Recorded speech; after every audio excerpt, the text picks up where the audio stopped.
Садыр Жапаров марқұм Чубагажы Жалиловго Кыргыз Республикасынын баатыры намын берүүнү сунуштады. Бул тууралуу өлкө башчысы дин иштери жана этностор аралык мамилелер боюнча улуттук агенттиктин төрагасынын кабыл алганда айтылды.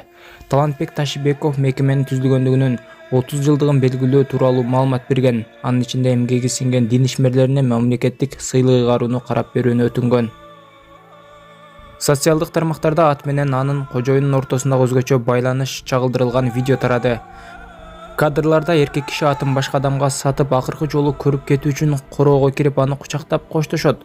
Видео учурунда ат кожоюнунан ажырагысы келбей, аны курткасынан тиштеп алып жибергиси келбей турганы байкалат. Эркек киши кетүүгө аракет кылганына карабай, жаныбардын реакциясы көргөндөрдүн жүрөгүн толкуткан.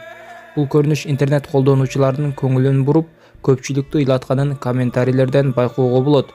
Колдонуучулар адам менен жаныбардын ортосундагы берилгендикти жана чыныгы байланышты белгилешүүдө.